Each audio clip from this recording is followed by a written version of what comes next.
मैंने उनका स्टेटमेंट नहीं सुना है, रामजी सुमन जी का भी स्टेटमेंट मैंने नहीं सुना है, लेकिन मैं पार्टी में कहूँगा कि कोई भी सवाल इतिहास से जुड़ा नहीं कहा जाए, क्योंकि कई बार इतिहास में न जाने कैसी कैसी बातें हैं। अभी सुनने में आ रहा है कि इतिहास के पन्ने लोग पलट रहे हैं।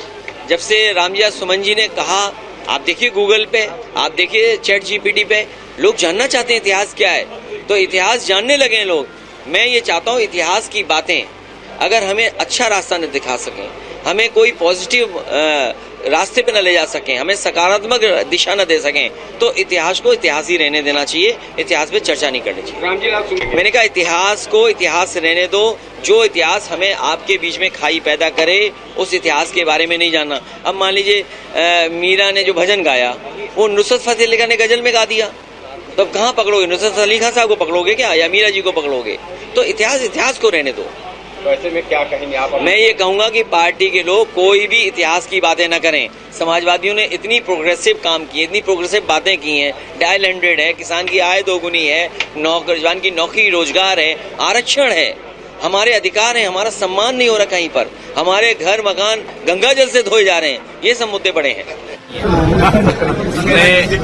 मैं आप सबका प्रेस के साथियों का धन्यवाद देता हूँ, और साथ ही साथ मोहम्मद राशिद जी का, कि जिनके परिवार में शादी का कार्यक्रम है और इन्होंने बुलाया, उसी कार्यक्रम में शामिल होना है। हमारे साथ अबू आसिफ वाजपेयी महाराष्ट्र के प्रदेश के अध्यक्ष और पार्टी के सभी जिम्मेदार साथी यहाँ पर मौजूद हैं। शादी के कार्यक्रम में, समारोह में आने से लाभ ये है कि सब लोगों से मिलने का मौका मिल जाता है, और आजमगढ़ के कई शादी या पारिवारिक कार्यक्रमों में मुझे शामिल होने का मौका मिला है। हालांकि जो जनप्रतिनिधि हैं उन्हें अपने क्षेत्र में हम लोगों से कई गुना ज्यादा ऐसे कार्यक्रमों में शामिल होने का मौका मिलता है, और करते भी हैं।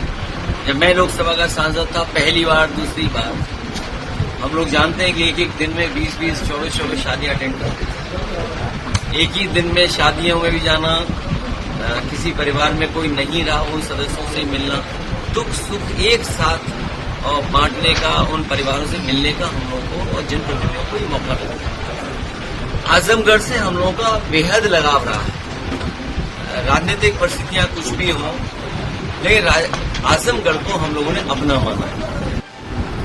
चाहे वो गाजीपुर हो, आपका जौनपुर है, आपका बलिया है, मऊ है, और आसपास के सभी जनता से मैं धन्यवाद देना चाहता हूं। वैसे तो मैंने कई मौकों पर कहा है कि कठिन परिस्थितियां जब थीं लोकतंत्र बचाने की, संविधान बचाने की, तो यहाँ की जनता ने एकजुट होकर के हमारा साथ दिया। पीडीए परिवार से एकजुटता जो दिखाई दी है, उस लड़ाई को हम संकल्प लेते हैं आगे बढ़ाएंगे। कल ही बाबा साहब भीमराव अम्बेडकर जी की जयंती थी, हम सब ने मिलकर के बनाई और ये संकल्प लिया है कि बाबा साहब भीमराव अम्बेडकर जी का जो रास्ता रहा है, उस रास्ते पे चल करके हम प्रभुत्ववादी जो लोग हैं, जो ताकतवर लोग हैं, समय समय अपमानित करते हैं, समय समय पर भेदभाव पैदा करते हैं, उन ताकतों से लगातार लड़ते रहेंगे। और हम सबका यही संकल्प होगा कि सामाजिक न्याय का राज की स्थापना हम लोग करेंगे, उस दिशा में लगातार आगे बढ़ेंगे। लोग क्रिकेट खेलते हैं। जी, हम अपने बाबा साहब भीमराव अम्बेडकर जी के संविधान को हमें कोई भीड़ नहीं इकट्ठी करनी है, हमें कोई ताकत का एहसास नहीं दिलाना है। अरे जब से बीजेपी हारी है, जनता ने उन्हें दिखा दिया लोकतंत्र में ताकत क्या है वोट की। कोई सोच सकता था कि ऐसे बड़े बड़े लोग बीजेपी के हार जाएंगे?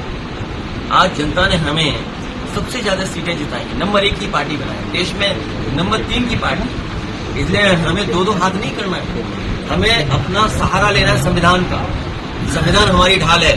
अगर कोई भी व्यवहार और कानून तोड़ेगा, उसके लिए वर्दी वाले अपनी लाठी लेकर रखेंगे। वही पुलिस वाले लोग जो आज उनके साथ खड़े थे, जब कानून का राज होगा, सामाजिक न्याय के राज की स्थापना होगी, तो जो लोग कानून तोड़ रहे होंगे उन्हें कानून ही सजा देगा।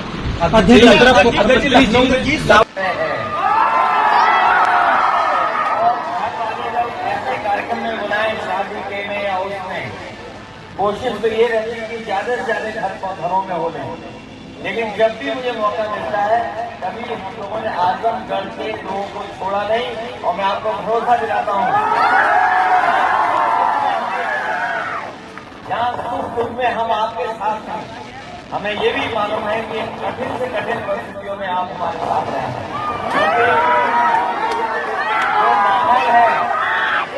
जो माहौल है, जो राजनीतिक परिस्थितियां हैं, वो हमें आप सबको एक साथ चलने के लिए परिस्थितियां बनाई जा रही हैं।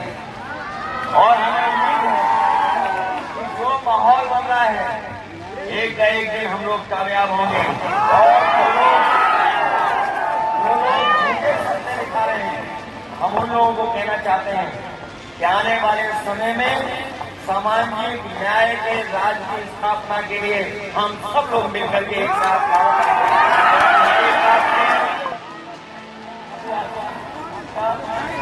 अबू आसिम आजमी साहब का, सांसद धर्मेंद्र जी का, और यहाँ के जो विधायक और हमारे जितने साथी हैं, मैं सबका धन्यवाद देता हूँ।